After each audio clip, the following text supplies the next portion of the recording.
और मैं ये कहना चाह रहा हूं, मैंने ये सीखा है अपने पिताजी से, और सीख सकते हैं इसको, ये केवल तुक्के की बात नहीं है, सीख सकते हैं। मेरे जो पेरेंट्स हैं, पिताजी और माँ, वो एक अनूठा कॉम्बिनेशन है।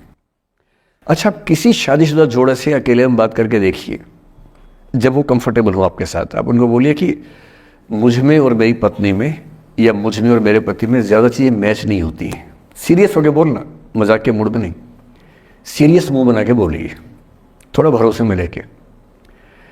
दुनिया का हर जोड़ा आपसे बोलेगा आप में तो फिर भी कुछ मैच होता है, हम में तो कुछ मैच नहीं होता, एक भी मैच। सारे जोड़े ऐसे ही चल रहे हैं।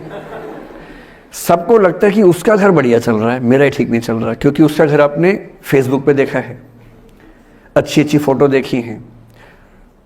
24 घंटे में से जो 2 अच्छे मिनट आए थे, उसमें ली गई 25 फोटो में से बेस्ट फोटो फेसबुक पे आई थी। और अपने घर में आप बाकी 24 घंटे में से 2 मिनट छोड़ के बाकी देख रहे हैं। तो दूसरे का घर हमेशा अच्छा लगता है कि यार लाइफ हो तो उनके जैसी हो। तो हमारे माता पिता भी स्वभाव उनका भी थोड़ा अलग रहा, सबका है, हमारा भी है। तो मेरे पिताजी हैं मस्त मौला आदमी, जैसे कबीरदास, एकदम फक्कड़ मस्त मौला आदमी, भाड़ में जाए दुनिया, उस मूड में रहते हैं।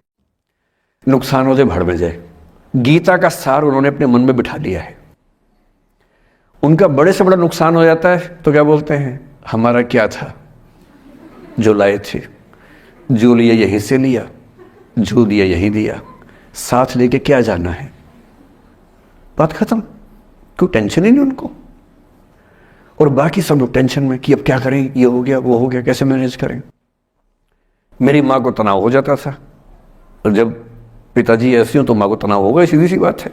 अगर माँ वैसी होती पिताजी तनाव में रहते हैं, तो सामान्य बात है। जब घर में एक व्यक्ति मस्त मौला हो तो बाकी लोग तनाव तो फिर बांटेंगे ना आपस में। वो बड़ा तनाव में रहती थी, उनको घर की चिंता, बच्चों की चिंता बहुत सताती थी। पिताजी भी चिंतित थे बच्चों को लेकर, जैसे कोई पिता होता है, पर उनकी नेचर थी कि ठीक है देख लेंगे जो होगा, अरे देख लेंगे, अरे भाड़ में जाओ, उस मूड में रहते हैं, आज भी रहते हैं। मेरी माँ 73 की उम्र से कुछ महीने पहले चल बसी, उनका जीवन समाप्त हुआ। मतलब मुझे नहीं पता कि जीवन क्यों समाप्त होता है, क्योंकि बड़े बूढ़े कहते हैं कि हर व्यक्ति की सांस का इतिहास है, सांसें लिखी हुई हैं ईश्वर ने, उतनी सांसें मिलेगी। मुझे बहुत भरोसा इस बात में है नहीं, क्योंकि भगवान ऐसा क्यों करेगा कि जापान में सांसें ज्यादा लिखेगा और अफ्रीका में कम लिखेगा? भगवान ऐसा क्यों करेगा? और अगर सांसें पहले से लिखी हुई है तो हमारी जीवन प्रत्याशा क्यों बढ़ती जा रही है? अगर सांसें पहले से फिक्स हैं तो आजादी के समय से लेकर आज के 70 साल में जीवन प्रत्याशा लगभग 2.5-3 गुना बढ़ गई। और हम ये भी कहते हैं कि लोग खराब हैं। अगर लोग बुरे हैं तो जीवन छोटा होना चाहिए कर्मों के हिसाब से। लोग खराब हैं और जीवन बड़ा होता जा रहा है। तो मुझे उन मान्यताओं में बहुत भरोसा है नहीं कि सांसें लिखी हुई हैं।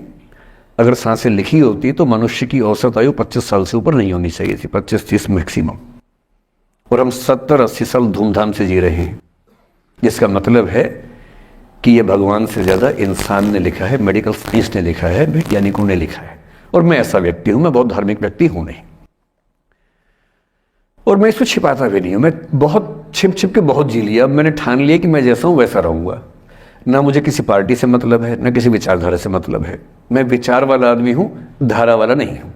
जिसको धारा में बहना है बहे, हम तो अकेले चलेंगे, विचार के साथ चलेंगे।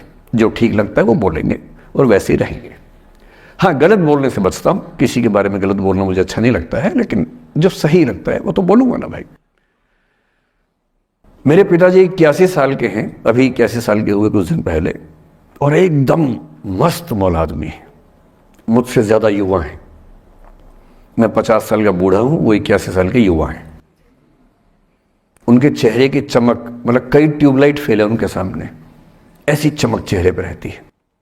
क्यों रहती है? उसकी एक वजह यह कि वो रोज सुबह 2-3 घंटे प्राणायाम, योग, ध्यान, बहुत कुछ करते हैं। उनका भोजन इतना संतुलित है, सप्ताह में कम से कम 1 बार, कभी कभी महीने में 4 से ज्यादा 6-7 बार उपवास करते हैं पूरा। वो सब चीजें उनके अभ्यास में है, जो मेरे अभ्यास में उतनी नहीं है। मैं भी कोशिश करता हूं, पर अभी उतना सफल नहीं हो पा रहा हूं। पर मेरी राय में उनके इस सुंदर जीवन का सबसे बड़ा राज ये क्षमता है कि वो हर चीज को लेट गो कर देते हैं। तनाव उनके पास आता है तो फिसल के निकल जाता साइड से, लेते ही नहीं तनाव किसी बात का। कुछ भी हो जाता है तनाव ही नहीं लेते। और मुझे लगता है कि काश ये चीज मेरी माँ के स्वभाव में होती, कम से कम 10 साल उनका जीवन और ज्यादा तो होता। और मैं अपने अनुभव से बता रहा हूं, बहुत विश्वास से बता रहा हूं। मैं ना सोने जागने में नियमित व्यक्ति हूं, ना मैं बहुत कसरत करता हूं। ठीक हूं, मतलब बुरा भी नहीं हूं, ठीक हूं। मेरी उम्र के अधिकांश लोग बीपी, शुगर, बहुत बीमारियों से ग्रस्त हैं। मैं फिलहाल नहीं हूं। क्यों नहीं हूं? मेरे पास इसका उत्तर एक ही है, मैं लोड लेता नहीं किसी बात का, दबाव लेता नहीं, तनाव लेता नहीं। भाई अच्छा हो रहा है तो भी ठीक है। जब मैं सफल, जैसे मैं 3 साल में पिछले काफी सफल हो गया, जितना मुझे नहीं होना चाहिए था, मैं तो कैसे हो गया हूं सफल। अगर मैं सफल हो गया तो मैं इस बात का लोड भी नहीं ले रहा कि मैं सफल क्यों हो गया। अरे हो गया तो कैसे हो गया, कई लोग हो जाते हैं, हम भी हो गए, ऐसा क्या है। कल को नहीं रहूंगा, मान लीजिए, ऐसा हो सकता है, कल को फेल हो जाऊं कहीं। फेलियर को पचाना पता नहीं कितना मुश्किल होता होगा लोगों के लिए। मैं अपने बारे में जानता हूं, मुझे मुश्किल नहीं होने वाला, क्योंकि मैंने सफलता का लोड लिया ही नहीं अपने ऊपर। विफलता मुझे क्या प्रभावित करेगी, बहुत फर्क नहीं पड़ता है। और मैं दावे से कह रहा हूं कि यदि ये टेम्परामेंट आपका हो, जो मेरे पिताजी से मैंने सीखा है, तो आप जिंदगी में सफल कितने होंगे वो एक अलग पैरामीटर है, पर आपकी जिंदगी शानदार होगी। और जितनी जिंदगी आपकी है, जितनी सांसें आप कहते हैं कि लिखी हुई हैं, गारंटी से कह रहा हूं कि 10 साल बढ़ जाएंगे।